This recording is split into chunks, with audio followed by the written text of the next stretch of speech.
Hey, good morning, everyone. This is Julie. This is the RTH chart of the NQ, and got it on a 405-minute setting to show you that full RTH period. And we're looking at the gap between the September 2nd RTH close and the September 3rd RTH open. So that last gap on this 405-minute chart is the territory that we've just broken into. So that is very interesting. You would not see this unless you put it on a 405-minute chart. Very, very interesting. And so that 12,400 is the target to trade to. And I'm not saying that we're going to breach the high. I think that that RTH high is probably it. In my opinion, they'll be defending that like crazy. The lucky persons sitting on that high are bracing for the retest right now. So we're going to have a very, very choppy top inside this gap period. So we broke inside the gap. We got up right up to the gap line and it failed, and I thought we were going to go down. I did. I thought that was the third test, third test rule, and it didn't. They pushed it up to try to get back up there. So just keep that in the back of your mind. Pretty cool. So put a 405-minute chart on your monitor and change your settings to your data series to RTH. I use the CME Index Futures RTH.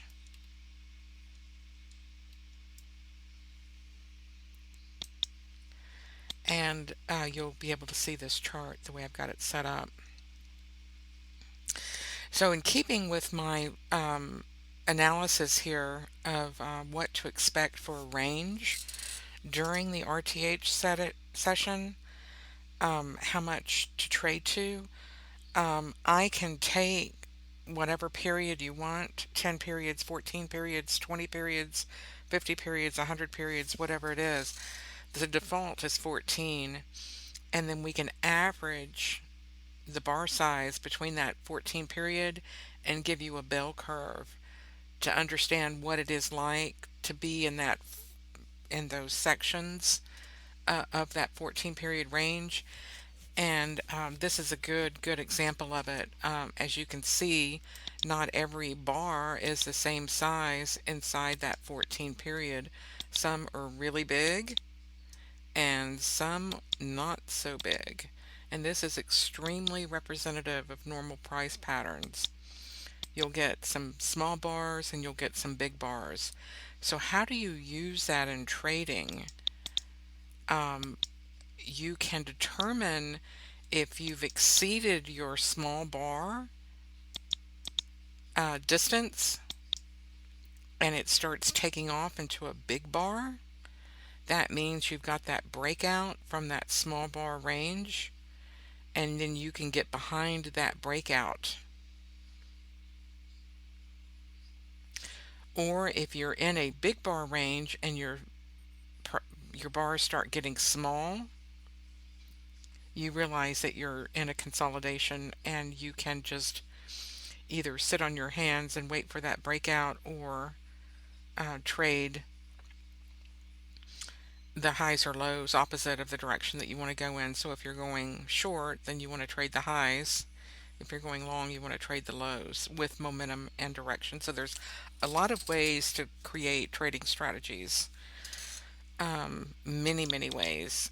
One of the ways that I like to do it is with my momentum, linear regression, and higher time frame trend.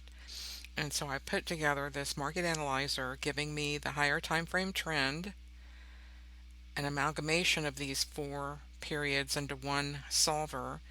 It does not require all four to be together. I just want the majority of them in a direction to give me an overall direction.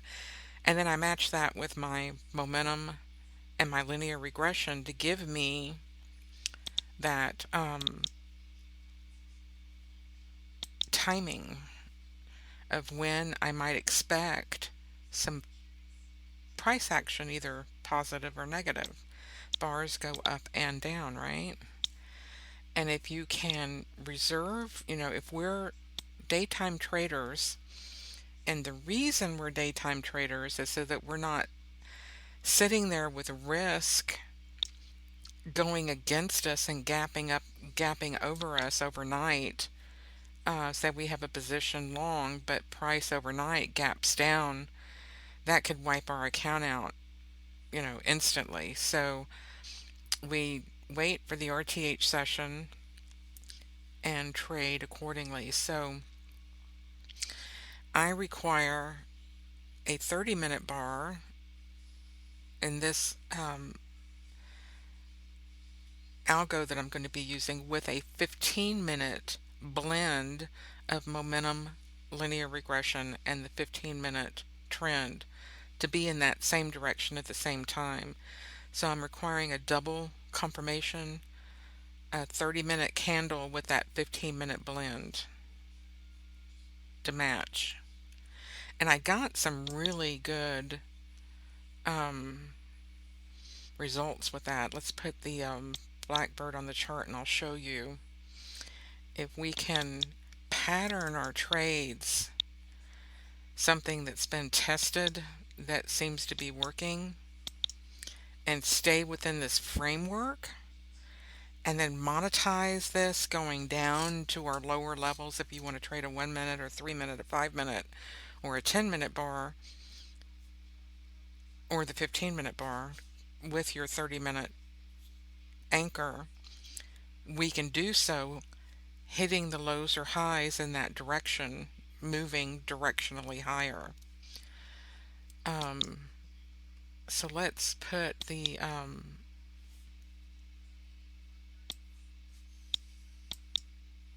market analyzer up. Let me get my PT123 open.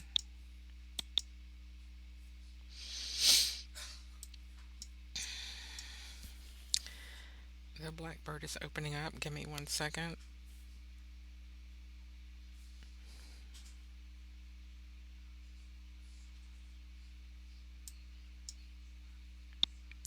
Here we go.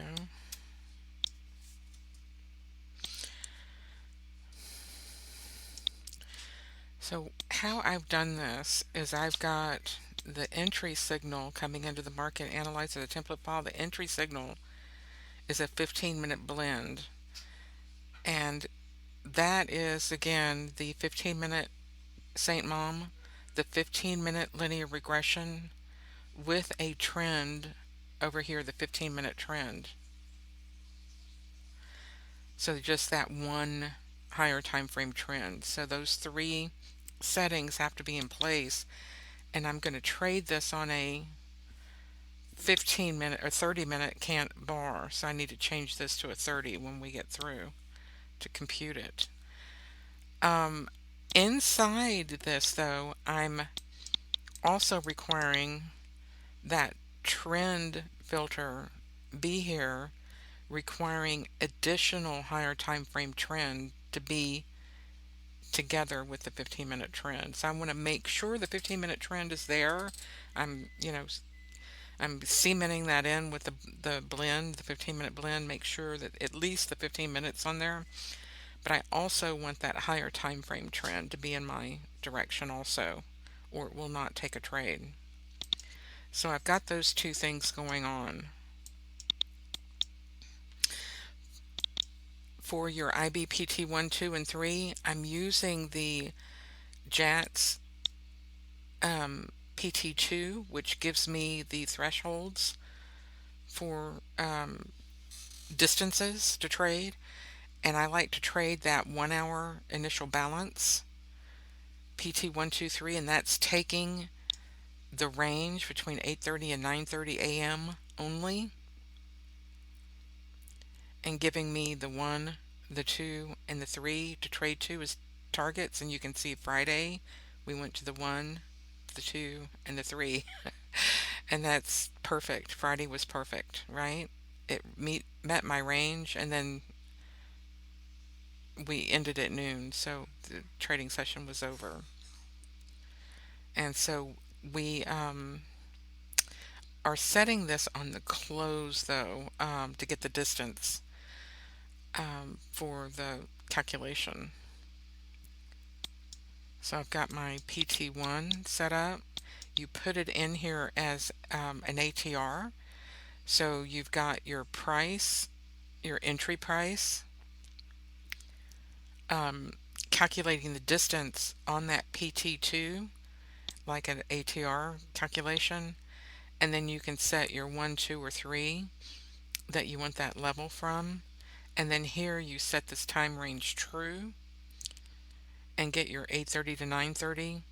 And I'm calculating it off the close for this back test. I'm also using a scheduling between 7:30 in the morning and 2:45 in the afternoon, Monday through Thursday, and then 7:30 in the morning to 12 noon on Friday. No other money management at this point. And so I'm just doing PT123, and I'm using PT1 only as my stop for the PT2. So right now it's showing 31.25 points for a stop loss. So we have a defined stop loss according to these calculations. So it's dynamic. It'll be the calculations will change according to the calculation size. So it's a dynamic stop loss and profit target. So let's right click and run this and see the results. So you reload your Ninja script, say yes, and you're going to have to give it a minute or two to do the calculation. Okay, and I already made a mistake. Calculations came up, but I forgot to change my time frame to a 30-minute. So we just ran calculations for a 15-minute blend on a 15-minute chart. So let's just look at them, just because we ran the calculations. We see that it's a good strategy. 21,690 just on the 15-minute, running a 15-minute blend on a 15-minute chart. We're getting good results. And this again is just using the 15-minute blend that's available on the new Market Analyzer chart template. So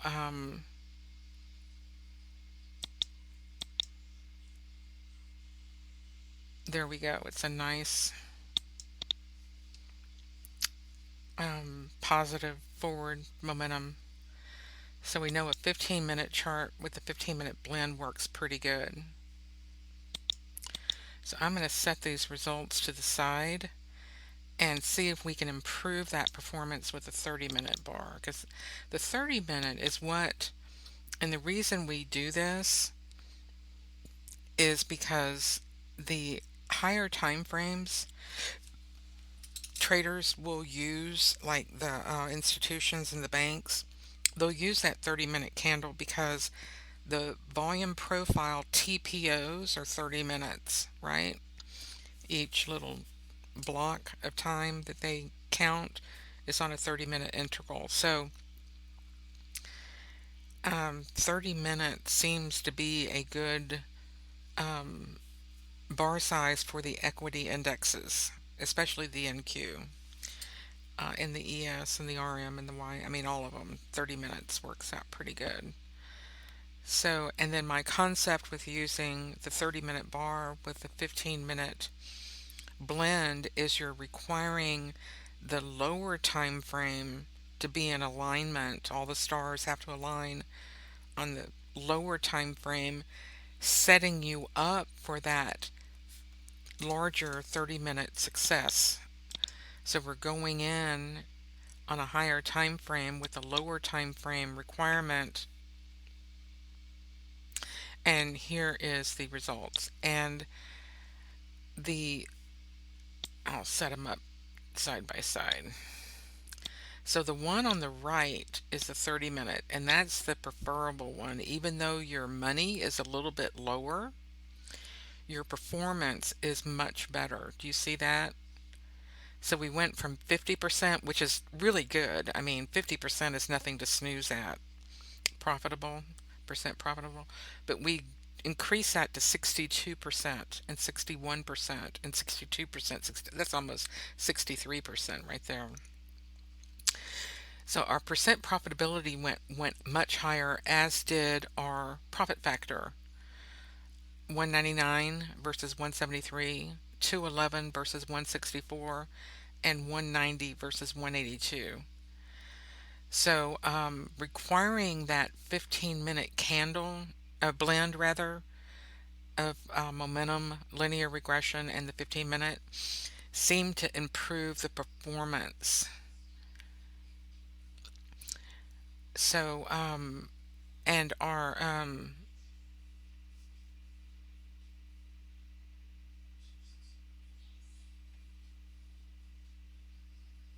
so you can do your own back testing. Let's look at the analysis and go back and forth between your bar sizes. Anytime you get, and this is just going to the first target, the easiest target to hit. I think the easiest target to hit is that 930, 123. Now, if we take the third target off and not require a third target, but just trade to two instead of three, right now we've got this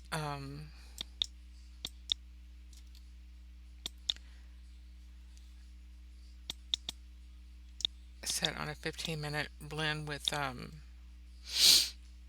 three targets. Sometimes the third one does not get hit.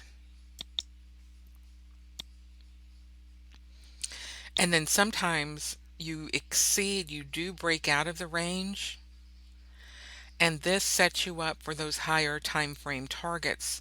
So here is a very good example of what I'm talking about. On this day, November 23rd, Monday, we stayed inside the 930, 830 to 930 range. Excuse me, yeah, 830 to 930 range. And did not hit the bottom target, but turned around and did get the bottom PT2, but did turn around and get the top PT2, but not the PT3. So this was very much an inside nothing day. Here we got to the 2, but not the 3. Do you see what I'm talking about? But if you do manage to break out of the range,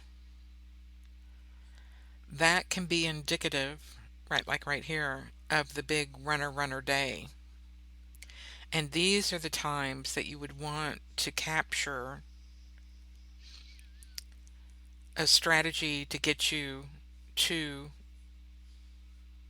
those other targets. And how you get to the other targets is to increase your time frame to the full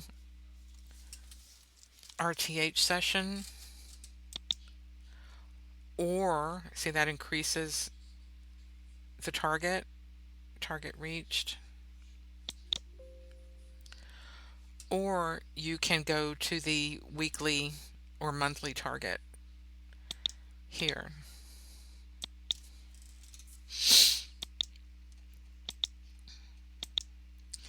and trade to those targets, which are even further out.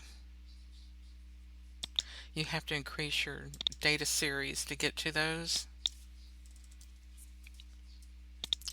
to print on your chart. So if you like change it to a weekly strategy but you're not seeing the indicator, you have to increase your chart. So there's your weekly targets.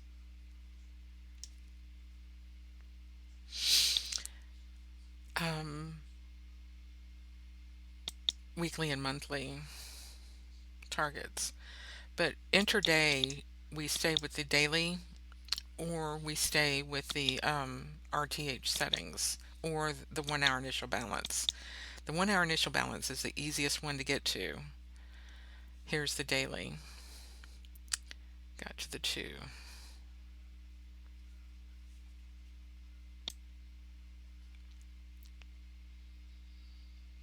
But you see how otherwise it'll stay inside that range. And once it breaks that range, that's when it moves to the 2 and the 3. Target reached, target reached. And same thing here, target reached, target reached. But otherwise it's just going to sit inside the range. So I've sort of figured out the way that price moves, and I'm just trying to see if I can get behind these moves discretionarily. Like, I'll use this, I have been using it mainly to discretionary trade inside and out of my other strategies with my opening range strategy, where I have my opening range indicator where I can lean on that halfback for the 60-minute period halfback. So so we'll use our 1 hour opening range, but if I just want to see that opening range midline,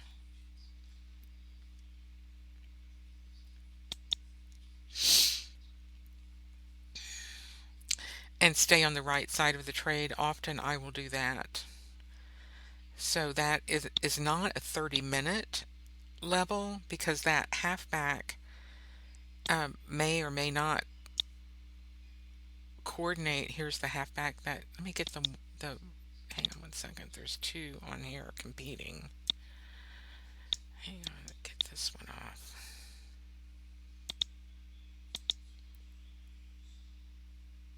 There we go. So the yellow line, the orange is the open, the yellow line is the halfback. So if you get a close on the other side of the halfback, let me put this on a 5-minute chart. It's a good directional strategy. Then you know that you can go to your target. And here's an example right here. You got to close above that halfback and you went straight to the target. And a lot of traders will trade that halfback of the 1 hour initial balance, or they'll wait for price to break above or below that 1 hour range for your breakout. And here is the 5-minute chart with that 15-minute blend on it, trading with that higher time frame blend. So you can mix and match your time frames with your blends. I've got them already set up for you, or you can go straight to a 15-minute super trend momentum, a higher time frame. I just like to go opposite of this. I like to start with a higher time frame, say a 15-minute chart, and then put a 5-minute blend on it. Instead of going the 5-minute with the 15-minute blend, I like to go with the 15-minute chart with the 5-minute blend. There we go. But you can mix and match these. So there's your momentum, and here's your 5-minute LRT. That is telling you where the central move is inside that momentum.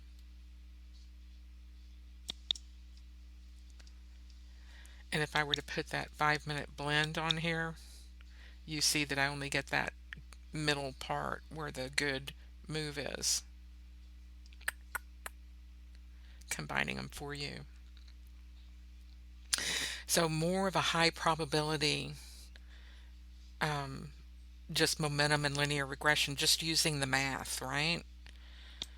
Instead of trying to use, you know, our brains to trade, because we'll overanalyze it. We'll say, We've gotten to a level, certainly they're going to turn it around. Well, we never know what they're going to do because there's so many people trading. There's so many competing algorithms. There's so many people hedging. There's so many people directionally trading. There's so many people just scalping, or so many people having a longer term, horizon. You really do need to find something to help you have a process, your process. I've landed on this. This is my process. And now using my targets quantitatively with my directional trading, I hope will bring me some success. And I'm using this to create my algorithm. This is what I'm working on to finish my algo. And so when I know that I can get a good base to trade off of, a good foundation, then I could kick this down to that 5 minute um, candle inside of this and hit the lows. So when I pull up a 5 minute chart beside this chart and go back in at those levels, then I know that I can hit the lows or the highs and wait for my blend to match my higher time frame. You see that? There's a 5 minute chart with my 5 minute blend. So I want to match my lower time frame blend with my higher time frame. But I like to do it this way first. I like to match the higher time frame first to make sure that there's a base to trade off of.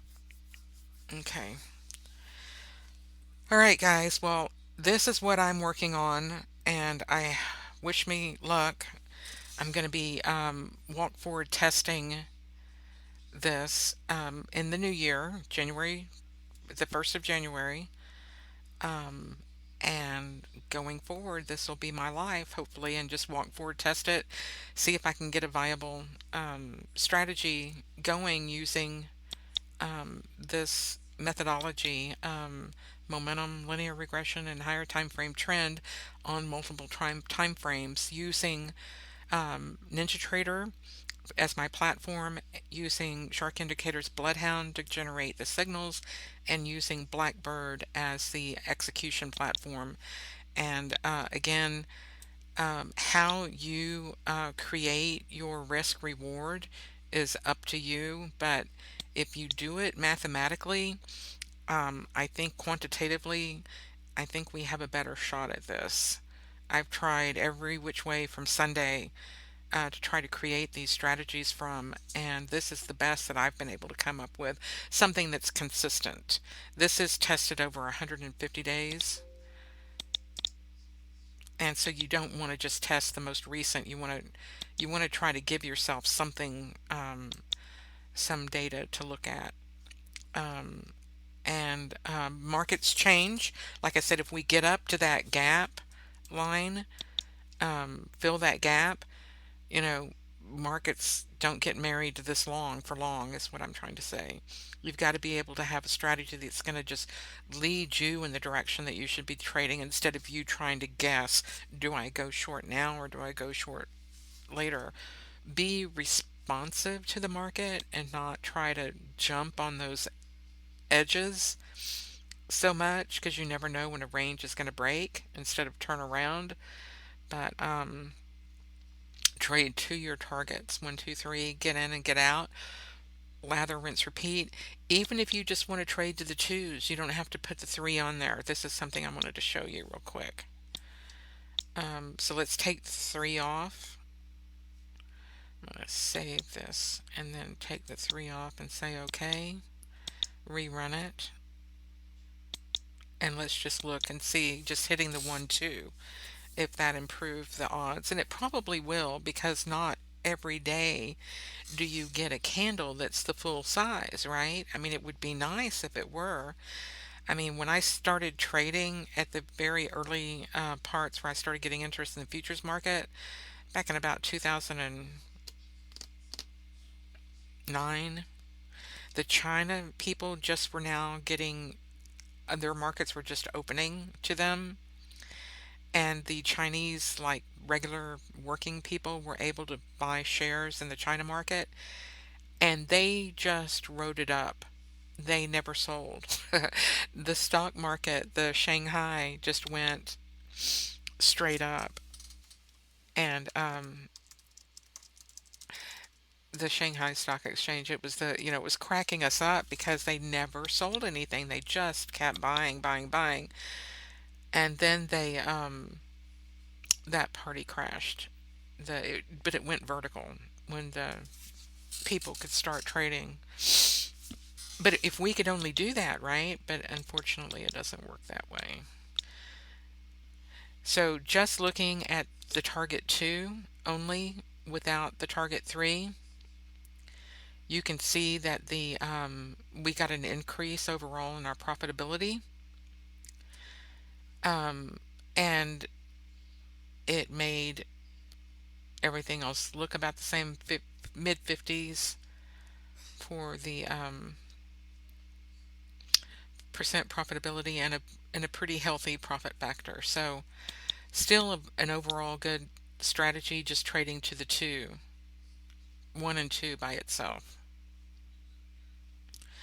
So we're deciding how much risk and reward to trade to during our session, and just taking that and then hopefully just exiting the session. If you limit your number of trades, that can help you, especially on a strategy like this. So let's go back and look at our result real quick, and I'll show you how to do that real quick. Where did my result go? Okay, let me put this back on summary. Down here at the bottom, you can see that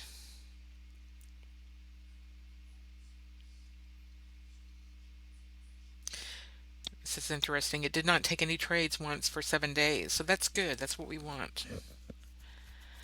Um,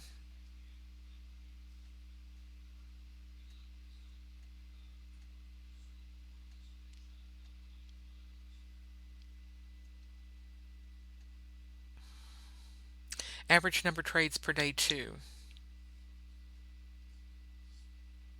That's what I was trying to find. Average number of trades per day 2. So we can streamline. That's the kind of information you want to limit your trades. So let's drop this down to no more than 3 trades.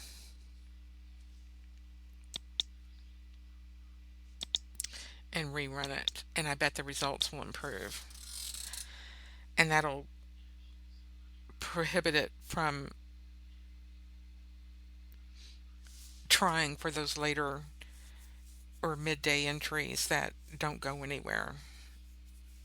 And this will probably, and it would also improve your strategy to get rid of the lunch hour, right? You can also go back into Blackbird and customize the time period that the algorithm is running in the market to eliminate either economic reports, stay out a half an hour of the market when payrolls comes out, or when an FOMC minute notes come out in a meeting, just, stay out of the afternoon session altogether would probably improve your strategy performance. And definitely the lunchtime, just stay flat. But just hitting that morning drive time or that afternoon drive time and see if that, elevates your performance. So let's look at our results here after we did that tweak. And yeah, here we go. Even better. So limiting the number of trades to match what we found on that first